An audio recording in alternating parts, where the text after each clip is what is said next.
नमस्कार।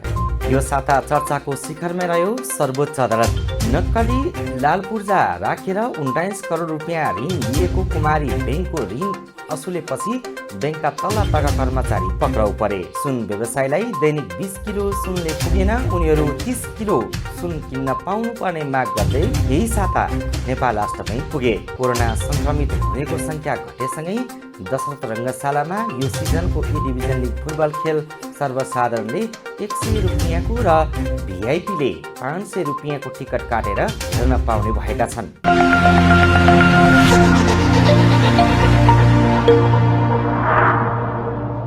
सुरुमा प्रधान न्यायाधीश सोलिन्द्र शमशेर राणाको राजीनामा माग र सडकबाट माग्दैमा राजीनामा नदिने राणाको अडान सम्बन्धी समाचार। वर्तमान सत्ता गठबन्धनले मन्त्री परिषदमा प्रधान न्यायाधीशलाई कोटा छुट्याएको र प्रधान न्यायाधीश सोलिन्द्र शमशेर राणाले मन्त्री परिषददेखि संवैधानिक निकायको नियुक्तिमा भाग बन्न खोजेपछि बार र बेन्चबीच तिक्तता चुलिएको छ। सर्वोच्च अदालतमा 19 जना न्यायाधीशले नै प्रधान न्यायाधीशको राजीनामा माग्दै इजलास बहिष्कार गरेपछि कार्तिक दोस्रो सातादेखि नै बन्दी प्रत्यक्षीकरण बाहेकका मुद्दामा सुनवाई हुन सकेको छैन। न्यायाधीशको भद्र अवज्ञा आन्दोलनमा बार एसोसिएसनले साथ दिएर सर्वोच्च परिसरमै प्रदर्शन गर्न थालेपछि प्रधान न्यायाधीश राणा घेराबन्दीमा पर्नु भएको छ।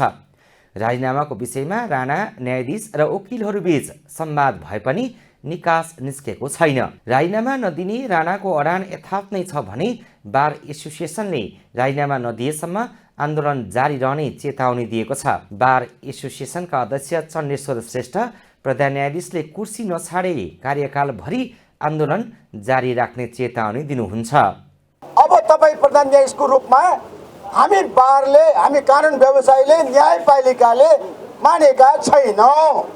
तपाईँ साँच्चीकै आफ्नो सन्ततिको लागि फेरि पनि न्याय चाहिन्छ भने छिटो न्यायपालिकाको प्रधान न्यायाधीशको पदबाट राजीनामा दिनुहोस्, सन्ततिको नाम राख्नुहोस्। दोस्रो कुरा, अब बालुवाटारमा बस्ने तपाईँलाई अधिकार छैन। बालुवाटारमा यहाँ सर्वोच्च अदालतमा न्यायाधीशहरूलाई भेट्न नदिने, बालुवाटारमा बिचौलियालाई भेट्न दिने जुन काम भइराखेको छ, त्यसले गर्दाखेरि न्यायाधीशहरू पनि चुरमुराइराखेका छन्। कुनै दिन त्यो अवस्था आउन नदेऊ। आज सर्वोच्च अदालतको गेट बन्द भएको छ भने भोलि तिम्रै कारणले गर्दाखेरि देशभरिका अदालतहरूमा न्यायाधीशहरूको आह्वानमा ठप्प हुन सक्दछ। विचार गर्नुहोस्। बारको आन्दोलनमा प्रहरीले हस्तक्षेप गरेपछि इजलासमा उभिएर बहस गर्ने वकिलहरू रिसाएका छन्। उनीहरूले बन्दी प्रत्यक्षीकरणको मुद्दामा समेत बहस गर्न छाडेका छन्। तर प्रधान न्यायाधीश राणा भने अब सबै प्रकारका मुद्दाको पेशी तोक्ने तयारीमा रहनु भएको छ। सर्वोच्च अदालत प्रशासनले सबै प्रकारका मुद्दा तोकेर इजलास गठन गर्ने र केही न्यायाधीश इजलासमा बस्ने विश्वासमा राणा भएको बताएको छ।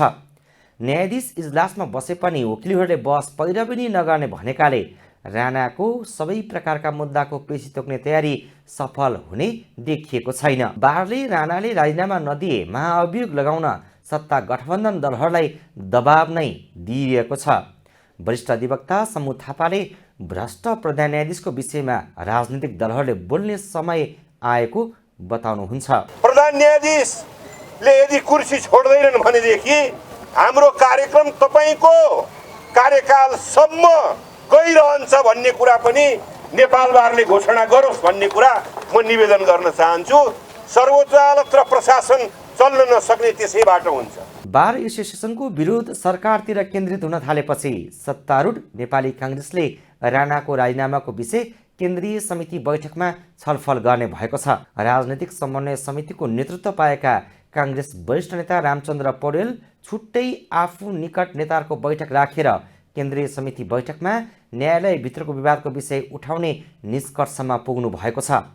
न्यायालयको विवादमा सरकार र दलहरू मौन बस्न नहुने पौडेल पक्षको निष्कर्षले प्रधानमन्त्री शेरबहादुर देउवालाई झड्का दिएको छ। देउवाले पार्टीभित्रै न्यायालयको विषयमा कुरा उठेपछि गृहमन्त्री बालकृष्ण खाँड, कानुन मन्त्री दिलेन्द्र प्रसाद बडु, सञ्चार मन्त्री ज्ञानेन्द्र बहादुर कार्की, महाधिवक्ता खम्बबहादुर खातीसँग छलफल गर्नुभएको छ। प्रधानमन्त्रीसँगको छलफलपछि काङ्ग्रेस वरिष्ठ नेता रामचन्द्र पौडेल पक्षको बैठकमा सहभागी कानुन मन्त्री दिलेन्द्र प्रसाद बडुले न्यायालयको विवादमा सरकारले हस्तक्षेप नगर्ने तर ठुलो हेरेर पनि बस्न नसकिने प्रतिक्रिया दिनुभएको छ।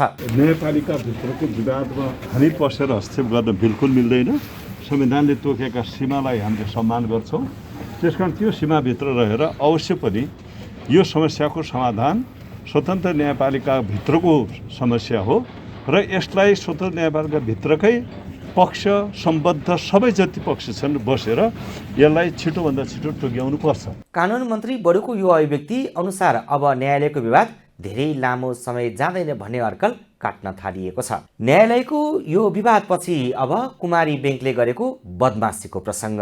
नेपाल हस्त ब्याङ्कले नक्कली लाल पूर्जा राखेर 19 करोड रुपियाँ ऋण प्रवाह गर्ने कुमारी ब्याङ्कको अनुसन्धान सुरु भएको जनाएको छ। बैंक कर्मचारीको मिलोमतमा अर्काको जग्गाको कृत्रिम कागजपत्र बनाएर त्यसैको आधारमा ऋण प्रवाह गरेको र सोबारे जानकारी पाउँदा पनि बैंक नेतृत्वले गुपचुप ऋण असुलेर घटना लुकाएको सम्बन्धमा राष्ट्र ब्याङ्कले अनुसन्धान सुरु गरेको हो। जग्गाको धनी पूर्जा भएका गायक योगेश्वर अमात्यले दिएको जाहेरीका आधारमा प्रहरीको केन्द्रीय अनुसन्धान ब्युरोले 8 जनाको पहिचान गरेर 4 जनालाई पक्राउ गरेको जानकारी दिएपछि राष्ट्र ब्याङ्कले अनुसन्धान सुरु गरेको राष्ट्र ब्याङ्कका सहप्रवक्ता नारायण पोखरेलले बताउनुभयो। अहिले चाहिँ हामी बाहिरबाट मात्रै जानकारी प्राप्त भएको छ सिआइबीमा केस पुगेको भन्ने, र त्यो सिआइबीले आफ्नो लाइनबाट अध्ययन गर्ने काम गर्छ र राष्ट्र ब्याङ्कको सुपरिवेक्षण विभागले औलाएका कैफियतहरूको आधारमा हामीले यसलाई चाहिँ बाफियाको दफा 100 अनुसार हुनसक्छ अथवा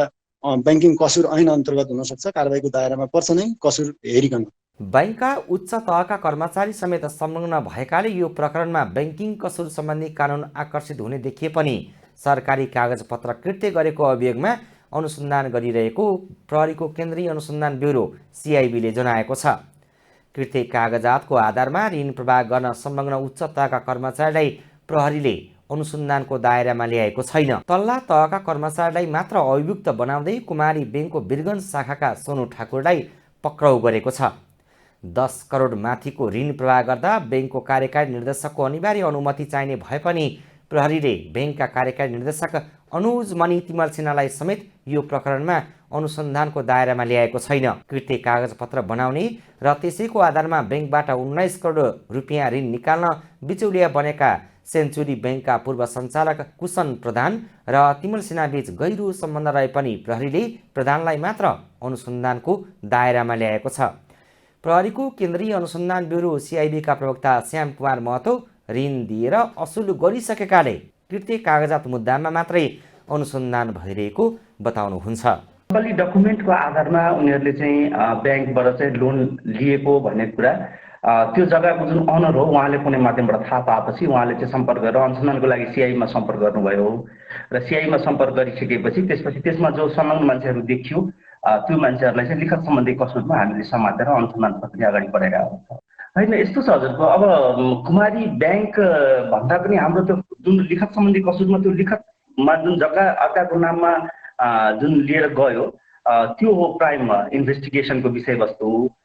किनभने ब्याङ्कलाई पुछ्दाखेरि अब आधिकारिक रूपमा त अनुसन्धानको प्रक्रियामै छ, फाइनल डकुमेन्टहरू देखिने कुराहरू देखिएला, तर अहिलेसम्म चाहिँ बुझ्दाखेरि जुन लोनको कुरा थियो त्यो लोन लिने दिने काम त एउटा विषय भयो, तर त्योभन्दा पहिला त्यो जुन धितोको रूपमा जग्गा राख्यो त्यो जग्गा एउटा व्यक्तिको जग्गाको चाहिँ कृत्य कागज गराएर त्यो अनरसिपै ट्रान्सफर नभइकन त्यो जग्गाबाट ऋण निकालेको देखिएको कारणले लिखत सम्बन्धी कसुरमा गएको छ र हामीले चाहिँ अनुसन्धान प्रक्रिया अगाडि बढाइरहेको छ। भद्रगोल देशभित्र मात्रै छैन, देशभित्रका नेपालीको मात्रै नभएर विदेशमा काम गर्न गएका सङ्गठित नेपालीको संस्था गैर आवासीय नेपाली सङ्घमा पनि उस्तै विवाद र व्यथिति देखिन थालेको छ। गैर आवासीय नेपाली सङ्घमा नयाँ नेतृत्व चयनका लागि यही नोभेम्बरमा चुनावी अधिवेशन गर्ने भनिएको छ। डेलिगेट्सको विवाद परराष्ट्र मन्त्रालयमा पुगेपछि एनआरएनए स्थापनाको 18 वर्षमा पहिलो पटक तोकिएको मितिमा अधिवेशन हुन सकेन। वर्तमान कार्य समितिले पहिलो पटक नै 6 महिना कार्यकाल थप गर्ने निर्णय गरेको छ। एनआरएनएका प्रतिनिधिको विवादका कारण परराष्ट्र मन्त्रालयले पनि पहिलो पटक नै अधिवेशन रोक्न भनेको छ। एनआरएनएमा विश्वका विभिन्न देशमा रहेका 1,05,000 सदस्य छन्। कुनै देशमा धेरै र कुनै देशमा थोरै सङ्ख्यामा नेपाली पुगेका छन्। 85 वटा एनसिसीमा नयाँ नेतृत्व चयन भइसकेको दाबी गैर आवासीय नेपाली सङ्घले गरेको छ। तर कतिपय ठाउँमा विवाद जिउका तिउँ रहेको भन्दै परराष्ट्र मन्त्रालयमा निवेदन नै परेपछि अधिवेशन नै रोकिएको हो। केन्द्रको चुनाव नहुँदा एनसीसीलाई काम गर्न अप्ठ्यारो भएको स्विजरल्यान्ड र क्यानाडाका सभापतिले सार्वजनिक अभिव्यक्ति दिइरहेका छन्। डेलिगेट्सका आधारमा नभई सदस्य सबैले मतदान गर्न पाउनुपर्ने अडान वर्तमान कार्य समितिमा उठिरहे पनि नेतृत्व तर्किरहेको आरोप छ।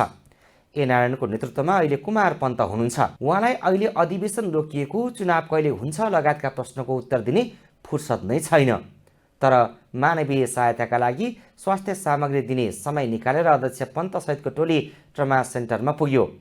कारागार व्यवस्थापन विभागको अनुमतिमा आइतबार गैर आवासीय नेपाली सङ्घले केन्द्रीय कारागारमा रहेका कैदी बन्दीलाई मास्क वितरण गर्ने र कारागार अस्पताललाई अक्सिजन कन्सन्ट्रेटर हस्तान्तरण गर्ने जानकारी दिएको छ। सङ्घले ट्रमा सेन्टरलाई स्वास्थ्य सामग्री शुक्रबार उपलब्ध गराएको हो।